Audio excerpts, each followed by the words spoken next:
ఒక పాట ఎలా పాడాలి? పాట ఎలా ఉంటుంది పాడడం అంటే, ఉదాహరణకి భూమి మీద భూమి ఆకర్షణ శక్తి ఉంటది. కాబట్టి ఇక్కడ 100 కిలోలు ఉంటే ఏమైద్ది బరువు ఉంటది. అది పైకి లేవదు. కదా! దూదిలాగా పైకి లేవదు. కాబట్టి 100 కిలోల పునాది ఏసుకుంటే దాన్ని పట్టుకుంటే మనం స్ట్రాండెడ్‌గా ఉంటాం ఇక్కడ. అవునా? అది పైకి లేవదు కాబట్టి. ఆధారం తీసుకోవచ్చు దాన్ని. కానీ చంద్రమండలంలో ఎలా ఉంటదో తెలుసా? 100 కిలోల బరువు కూడా దూది పింజలాగా తేలిపోతుంటది. పొగలేసిపోయినట్టు లేసిపోతా ఉంటది.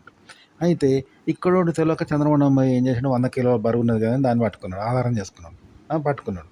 కానీ దాంతో పాటు వీడు కూడా గాలిలో లేచిపోతూ ఉన్నాడు. ఆకాశంలోకి ఎగిరిపోయిండు. చూసారా అదెంత ప్రమాదం? అలాగే చంద్రమండలంలో ఉండేవాడికి ఏంది అక్కడ 100 కిలోల బరువు కూడా గాల్లో తేలిపోతూ ఉంటది. అందుకని వాడు భూమి మీదకొచ్చాడు. వచ్చి ఇక్కడ 100 కిలోలు కూడా భూమి ఆకాశంలో తేలిపోద్ది అనుకుంటాడు. కానీ ఆ 100 కిలోల బరువు వాడి మీద పడ్డది. చచ్చిపోయిండు. ప్రాణం పోయింది. చూసారా? అంటే అక్కడోనికి అది అలవాటు, ఇక్కడోనికి ఇది అలవాటు. అయితే ఇక్కడోడు అక్కడిలాగా మెయింటైన్ చేయాలి. అంటే ఎంత కష్టం వాడికి ఇక్కడిలాగానే వర్క్ అయిద్దనమాట. ఈ భూమి మీద ఉన్న మనిషికి భూమి యొక్క బరువు మాత్రమే తెలుసు. అయితే ఇక్కడోడు అక్కడిలాగా మెయింటైన్ చేయాలంటే ఇక్కడిది కోల్పోడు. అక్కడిది వానికి చేరదు. అక్కడ లక్షణం రాదు. అయినా సరే ఇక్కడ లక్షణం ఉన్నవాడు అక్కడ ఆ లక్షణాన్ని మెయింటైన్ చేయాలన్నమాట. వానికి రాకుండా మెయింటైన్ చేయాలి. దీన్ని కోల్పోకుండా దాన్ని అక్కడ రాకుండా మెయింటైన్ చేయాలంట. అక్కడిలాగా కవర్ చేయాలి. అక్కడోడు ఇక్కడిలా కవర్ చేయాలి. అంటే అక్కడోడు అక్కడిలానే ఉంటాడు. అంటే 100 కిలోల బరువు కూడా గాల్లో తేలిపోతూ ఉంటాడు. అలాంటోడు ఇక్కడ 100 కిలోల బరువు ఉంటుంది కదా! దాన్ని గాల్లో తేలిపోకుండా ఆధారం చేసుకోవాలి. అంటే వానికి ఇది పని చేయదు. అక్కడనే అదే పని చేస్తది. కానీ ఇక్కడ మెయింటైన్ చేయాలి వాడు ఇక్కడోనిలాగా. కృత్రిమంగా. అదంటే ఎంత కష్టం? ఒక పాట రాగం ఎత్తడం, దింపడం అలాంటిదనమాట. అంటే నార్మల్‌గా పాట ఎవరైనా పాడతారు. మనం అద్భుతంగా పాడతాం గానీ, సినిమా వాళ్ళతో సమానంగా ఉండదు. వాళ్ళలాగా మన మాధుర్యం ఇవ్వదు. మన పాట ఇవ్వదు. మనం ఎంత మంచిగా పాడినా. కారణం ఏంటి అంటే, ఇప్పుడు మనిషి యొక్క శరీర నిర్మాణం ఎట్లుంటది?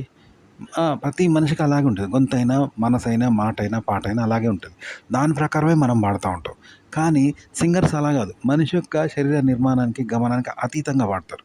అంటే మనిషి యొక్క శరీర నిర్మాణము, గమనానికి అతీతంగా అంటే ఇప్పుడు ఆవు ఉన్నది.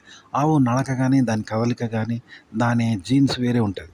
దాని శరీర నిర్మాణం వేరు. దాని తీరు అది నడుస్తది. అలాగే ఆడవాళ్ళ తీరు ఆడవాళ్ళు నడుస్తారు. మగవాళ్ళ తీరు మగవాళ్ళు నడుస్తారు. ఇప్పుడు ఆడవాళ్ళ గొంతు ఆడవాళ్ళకుంటది. మగవాళ్ళ గొంతు మగవాళ్ళకుంటది. ఆడవాళ్ళ గొంతు మగవానికొస్తదా? రాదు. ఒక పాట ఎలా పాడాలి అంటే, ఉదాహరణకి మనిషి యొక్క శరీర నిర్మాణం వేరు. మనుషులందరూ ఒకేలా నడుస్తారు నడక.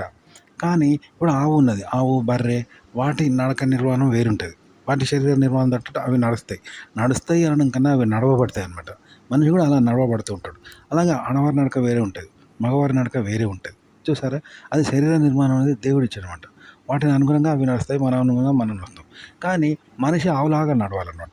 అది నడుస్తాడా? అంటే మనిషి మనిషిత్వాన్ని కోల్పోయి జంతువులాగా మారుతాడా? జంతువు మనిషిలాగా మారుతదా? జంతువు తెలివిగా మనిషిలాగా మారుతదా? మనిషిలాగా మాట్లాడుతదా? మనిషిలాగా ఆలోచిస్తదా? మనిషిలాగా చేస్తదా? అది చేయలేదు. మనిషి జంతువులాగా మారలేడు కదా! ఇప్పుడు పందిలాగా, ఆవులాగా మారతాడా? మనిషి మనిషే. కొట్టినప్పుడు మనిషి అరుస్తాడు, నొప్పి పెడతది. జంతువుల అరుపు వేరే ఉంటది. వాటికి మనలాగా జ్ఞానం ఉండదు. వాటికి మన జ్ఞానం రాదు. మనకు వాటికి అజ్ఞానం రాదు కదా! ఇట్లా వేరు వేరు ఉంటాయి కదా! అట్లనే శరీర నిర్మాణం కూడా అంతే అన్నట్టు. మనిషి శరీర నిర్మాణము, మనిషి నడక వేరే ఉంటది. జంతువుల నిర్మాణము, నడక వేరే ఉంటది. కానీ మనం వాటిలాగా చేయాలన్నట్టు. అది అసాధ్యం అనమాట. కానీ చేయాలి. మనల్ని మనం కోల్పోం ఎట్టి పరిస్థితిలో.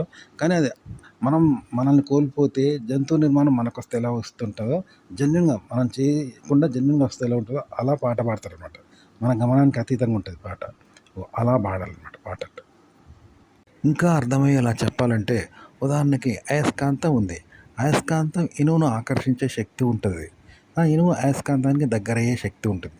కానీ ఇనుము అయస్కాంతానికి ఆకర్షణకు లోనవుతలేదు. అయస్కాంతం ఇనుమును ఆకర్షించలేకపోతుంది. అది ఇక్కడే ఉంటుందా? అలా అన్నమాట. అలాగే వేరే లోహం ఇనుముకు ఆకర్షితమవుతా ఉంది. లేదా వేరే లోహాన్ని ఇనుము ఆకర్షిస్తుంది. రాగిని, వెండిని, బంగారాన్ని అయస్కాంతం ఆకర్షిస్తుంది. అది ఆకర్షణకు లోనవుతుంది. ఇది కూడా అసాధ్యం 100%. కానీ అలా సాధ్యమైతే ఎలా ఉంటుంది? ఒక పాట అలా అనమాట. అది పాడడం, ఎత్తడము, దించడము అనేది అలా ఉంటదనమాట. అలాగే ఇప్పుడు దిక్సూచి ఉన్నది. దిక్సూచి సౌత్, నార్త్‌ని చూపెడుతది. అలా కాకుండా దిక్సూచి ఈస్ట్, వెస్ట్‌ని చూపెట్టగలిగితే ఎలా ఉంటుంది? అది అసాధ్యం. కానీ సాధ్యం చేస్తే ఎలా ఉంటుంది? ఎంత కష్టం? అలాగే ఈస్ట్, వెస్ట్‌కు దిక్సూచి ఆకర్షితురాలవుతుంది. లేదా ఈస్ట్, వెస్ట్ దిక్సూచిని ఆకర్షిస్తుంది. వాటికి ఆ శక్తి లేదు. అవి ఎట్లా గుంజగలుగుతాయి? కానీ అలా చేస్తే ఎలా ఉంటుంది? ఇట్లా అన్నమాట పాట పాడడం అంటే. లేనిది ఉన్నట్టుగా పాడాలన్నమాట. అది ఎంత కష్టం? ఉన్నది ఉన్నట్టుగా పాడతారు. అది అందరికి వస్తది. సహజం అది. కానీ లేనిది తెచ్చిపెట్టుకోవాలి. ఉన్నట్టుగా చేయాలి. ఉన్నది లేనట్టుగా చేయాలి. ఎట్లా చేస్తావు?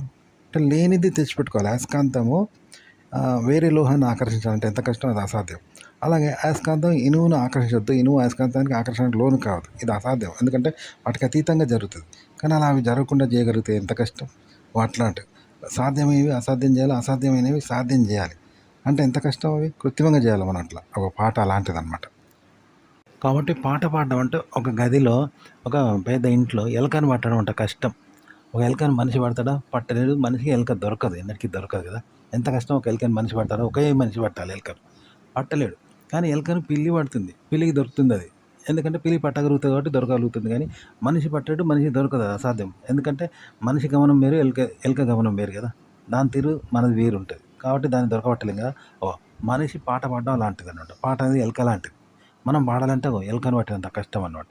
కానీ ఎలకను పిల్లి పడుతుంది చూసినావా, అలా మనం ఆ టెక్నిక్ నేర్చుకొని పిల్లిలాగా మారాలి. పిల్లి గమనం మనకు లేదు. పిల్లి లాంటి చాకచక్యం నేర్చుకొని మొత్తానికి ఎలకను పట్టాలంటాం. అదనమాట అంత కష్టం. అలా చేస్తేనే పాట వస్తుందంట. సింగర్ అలాగే పాడతాడు.